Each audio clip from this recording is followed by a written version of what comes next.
Hey everybody, nice of you to stop by. Old and Tannet here. I'm out on the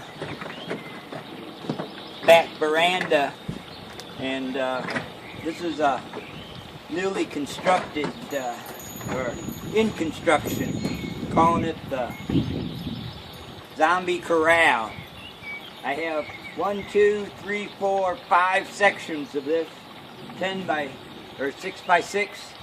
And when you put it together, you have 4 squares and a roof. So I'm going to house my zombies. Zombie Man said he was going to catch me some for chasing my motorcycle when it runs out of fuel after zombie apocalypse. So I'll have a few zombies in the cage ready to go. I guess you don't really need to feed them. So here's the first one. When I was a kid, in the woods around the train tracks that I lived at, there was always cans from the hobos coming through, and they would make hobo cans and use them and then just leave them there. So that's basically what this is here, or as you guys call them, the can stoves.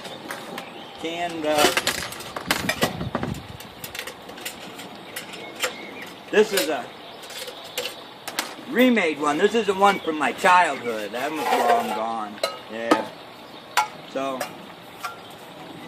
big old bean can, cut a hole in it, give you plenty of ventilation this way. I've got some holes drilled in it for these wires. I have it at an angle here and flat 90 degrees here. That's 45. So when you put it in, it follows the circumference of this curve, and that angle goes in, and when you drop it down, you can't pull it out either way. But if you had both 90s, you couldn't put it in and out of the back. So this part here with the 45, see, it comes in and then you can just push it right on in and out. So that would be my stove. And my grandmother, she, where's the other wire? Fall out? Yeah, right here. She would use the clothesline out back, and whenever it would be raining or wet and soggy out, or if I just didn't really want to collect firewood and all I had to heat up was a can of beans or a can of soup, I could use this can here, pour a can of soup in, pour a can of water, because it came condensed, you know, and tomato soup, chicken noodle, that would fit in here, and there's my firebox down there. But to get to my story, my grandmother could never figure out why she always had to keep buying clothespins. See, nowadays, I got this 50 count piece for 90 cents. So 50 count, you get 2 sticks of wood per, so I have 100 sticks of firewood right here, and they're small, they fit right in there nice, they burn hard and hot because they're processed already and they're dry. You can use them to get your fire going if you just need hot coals, or to get good sticks that'll start to evaporate down in there. And then inside this can, let me put this upside down so you can see. I would have smaller cans that would fit inside. We didn't have that fancy side rim cutter like I have now, and I can cut that off with these little pull tops, and then you have handles. But in the middle there was a tomato sauce, tomato puree can or whatever. That could be my drink can or measuring cup. You know, you get one that's 4 ounce or like this 6 ounce. Then you have this one here to work on it. You have that one. You have lids for both of them. We didn't have the lids back then. We just used a piece of aluminum foil. But nowadays, modern technology gives you lids. So this here was my childhood can, and of course, you'd wear out the knees and the britches, the back sides. So my grandmother, she cut up a pair of pants to use for patches to fix up other ones. The one that had the big rip and tear out of the backside, she took one of the good pant legs and made me a sleeve for my cook kit. And then of course, you know, you have this handle that goes on this one when you're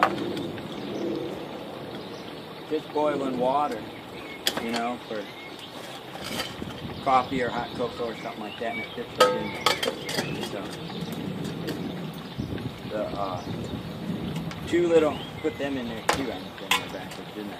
So you can't pull them out unless you turn it at an angle, and then it follows the circumference on there. So that's a little secret if you want to keep them from falling out.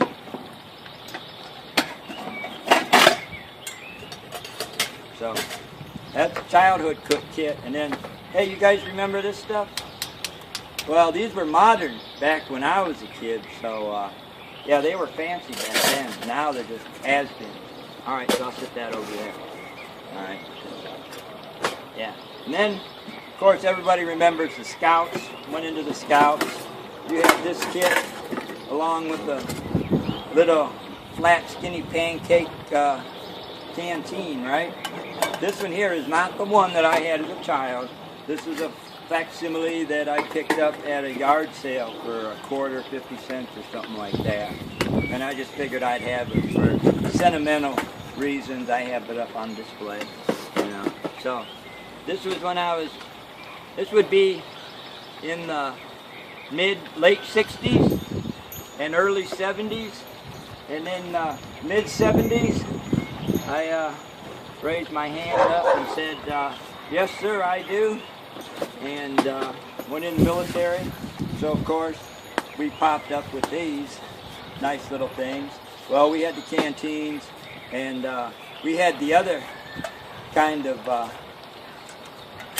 stove and that, but this was the can. They've got the different ones now with the little flimsy butterflies, but that's the stove. And then right here's the trioxane tablets. You know, if you're just hooking up some water to sterilize it or whatever, cut half of this, get it in there, get your can going pretty good. Everybody thinks you just stick it down in there. No, screw it. You just get yourself a little rock that you put, or you could use one of these trioxane tabs like that, and it'll hold that on there and heat your damn water. You don't have to go all fancy, okay? But then, after I got out and everything, turned around, went back in the military, into the Air Force. Well, there, most of the time I was around the base. If not, I would go out, do something, come back. So never had to worry about. We had our life support and everything. So you know, that was all right. But that was the military. And then I got out and played around. Oh. Yeah, in my kid kit, what you would use to start the fire with was the good old-fashioned either cotton, the dryer lint, and then you have what I used to do is get a medicine bottle from my grandmother. She had plenty of them to spare. Put cotton in one, put lint in another, and then Vaseline in that. So this one here is a pellet canister I've got recently that seems to work pretty good. I put a hole in it in case I want to make some char cloth, you know, dual purpose. There you go. See, it's about just a little bit bigger in diameter of a can of chili, so it fits in that kit on the bottom quite nice. So we had that, and so after I got out, I seen this here, and the kit that I thought was pretty ingenious. I seen it on the internet, so of course I had to make one. So added to my belt, since I don't have to be 3510. You know, that's the Air Force rig for your dress and your uniform and stuff like that. I've got a brown with a green, but yeah, if you notice, I have these little bags. I'll show you them later. But I got a Trangia stove and the bottle, Swiss bottle that goes with it. And what I made, I found a site on there, pretty cool, and it's a holder for the stove here and the Trangia to hold the cup a lot better. So if you put this together the way it needs to go, and then we do this here. I don't know if maybe you guys seen this on the internet, but I like it because it goes pretty flat and it disappears, see, like that. And then the Trangia snaps down in there. You already have this because that'll slide right down in underneath the back side of the cup in the holder. So then you take this part and you hold it over here like this, and you have the slots that this fits in. And see, that gives you room with this opening and this to be able to move and use your Trangia with that cap, your simmer, and then of course your cup. It goes on there. This keeps the king. Ta-da! And I like this for just going out and you're going to heat up some water or whatever when you're out on a hunt or a photo shoot or whatever. See these three? And then good old Bud Light. And I took one of them cookie sheets you get from the dollar store for $1. And I've got plenty of room for them. So I made one that's plain and it fits on the top of the cup. Or good old Bud Light can. I don't know which one I'm going to light yet. I'm just going to try it. This one here I've used and it works fine. I just need to put a little handle on it here. So I have yet to try this one out. It seems it's a little smaller and a little more loose. I don't know. Shall see later, right? And then there's the little case that I made for it. So that fits in there and folds over. And then I made the same thing for the Trangia. And the reason why I did that is because I figured if there is any leakage, at least it'll be contained in here first. It's got this material. It's got like a alligator grain to it, and it's a synthetic. So I don't know how absorbent it is. I didn't try it for that, but I haven't had a leak yet in this Trangia. And it fits in this little thing, and it has, I have some salmon, fish, and stuff like that in here. A couple hand warmers. I've got a mirror and my compass.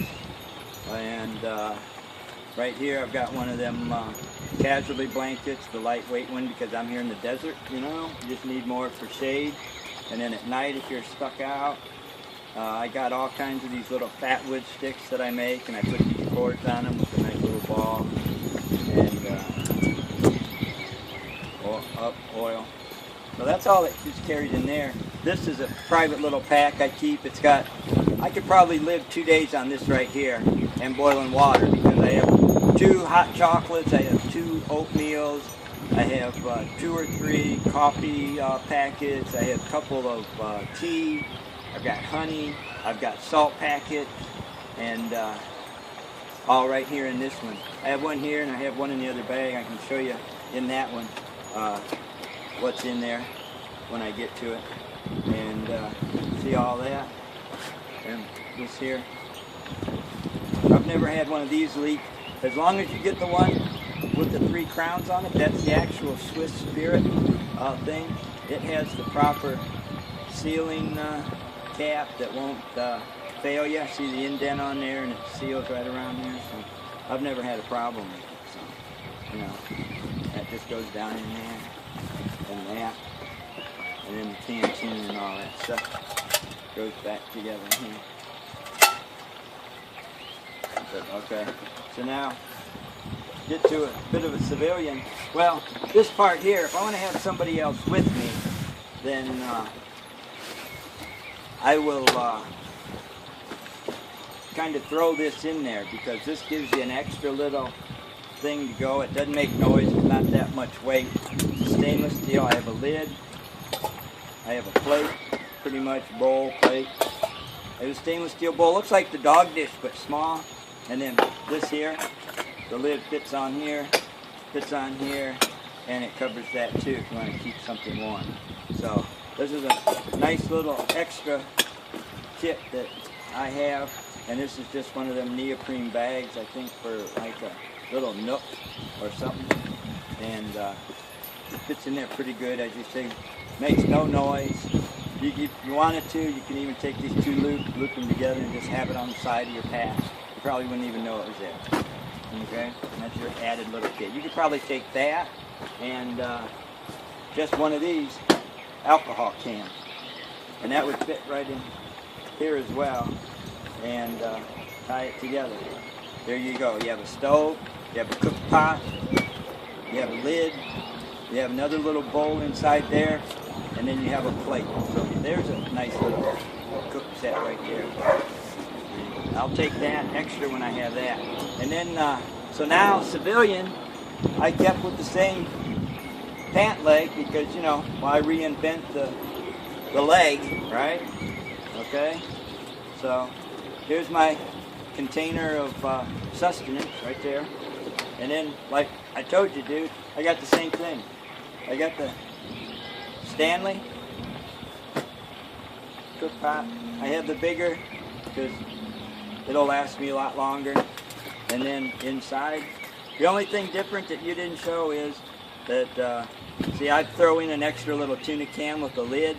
That way there, if I have anything and I need to cook it or let it sit and stew or rehydrate or maybe some squirrel or catch a couple doves out here or quail, you can cook them up in here, slice them up, put them in there with a little bit of oil. It makes a nice little protein. And the stove, I have a hot chocolate, just so I know I have one right there. See, and then the cup. Yeah, cup. The stove, just like yours. And I haven't tried it in the field yet. I put it on here and started it up. Poof, pop, first time it jumped right up. So, you know, I'm not hard on equipment. I don't use it that much. So we have that in there. And then the can. I could probably put some things in here too. Spices and things like that I plan on putting in here. Little packets of it. I have an impulse sealer. So I can take plastic and make them into sections and then seal them off. And then they'll stay nice in there. So that was my plan for that. And it goes into the pant leg, like I said, and drop it on in there. And, you can leave it upside down, right side up, it don't matter. And actually, what you can do to keep them separated is just take this and drop it in there.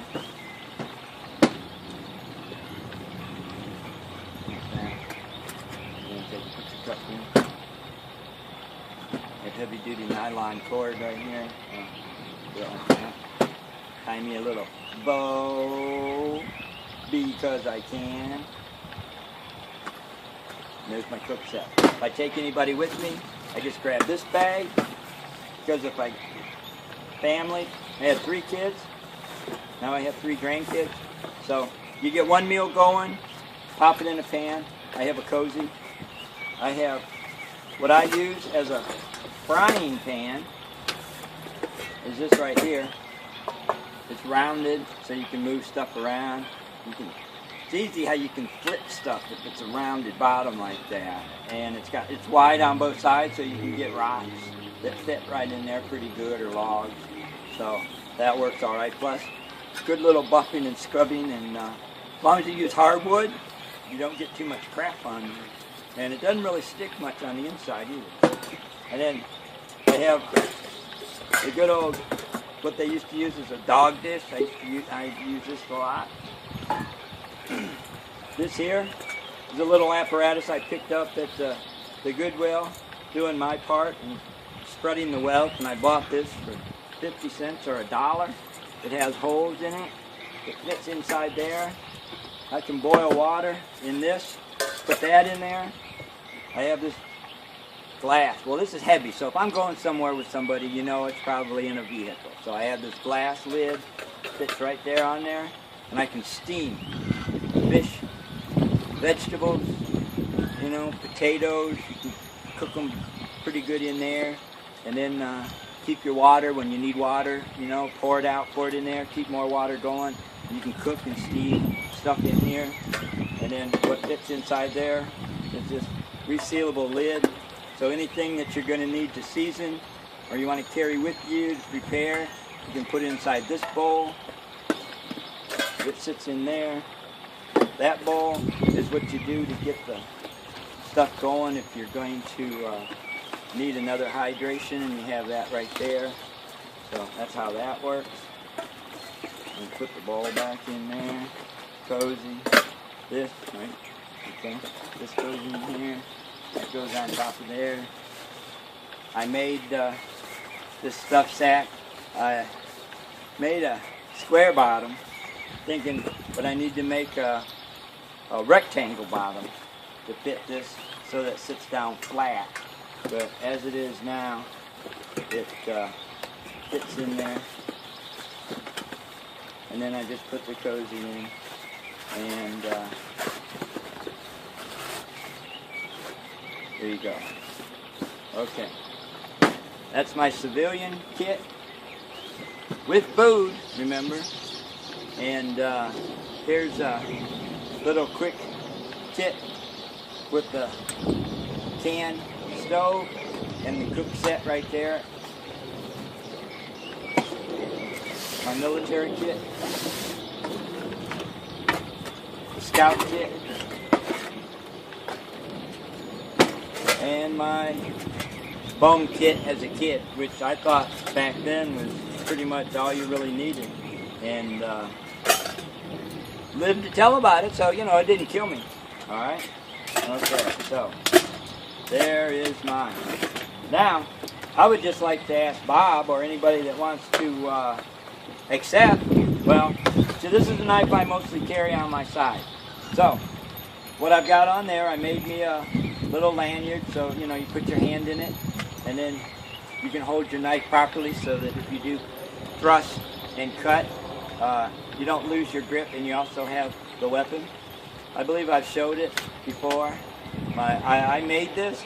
I bought the knife from a supplier, and then did the handles and all that myself. I found a place now that all I have to do is buy the blade, and I can do the rest of it myself. So that's there. But also I have 550 cord on here, about I don't know, 33, 40 feet. I have a fat wood stick and my Vietnam colors. Yeah, okay. And we'll never forget you, guy. Remember that. Inside this little pouch I made, I have a Dones bar. Not a Craftsman, not a Coleman, not a whatever. This is a real Dones bar that we had over there. And I have my diamond sharpen stick in here. And other than that, I have a little bit of the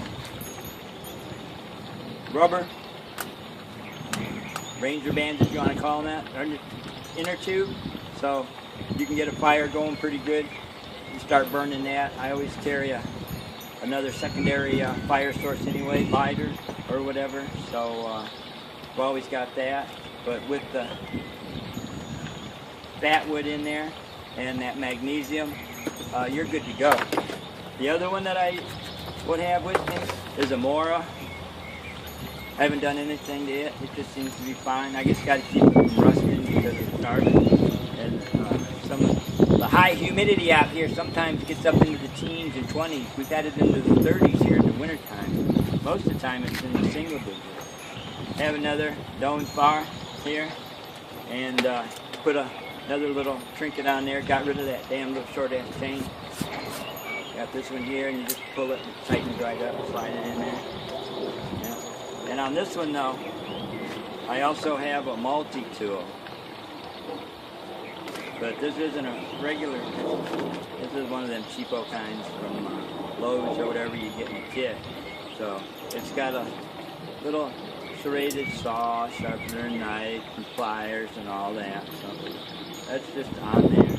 I use the sheet that it came in. So there's my two main knives, and then the one I always carry now is the one I won from zombie man, and I got it wicked sharp. I mean, you can't run your finger over there. See that? That's the one I carry. So, I showed you my mesh kit. Show me the knife you carry camping, whatever, bushcrafting, outdoors, or whenever you go outdoors. The one you carry with you. This is Old and Tatted.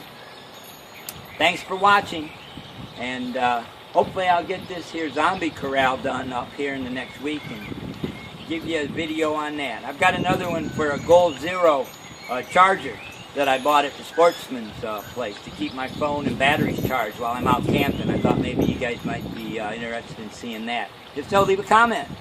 If you like it, hey, subscribe, see what I do next. I'm just getting started, so let me know what you like, and maybe we like it together. Old and Tatted, fading out.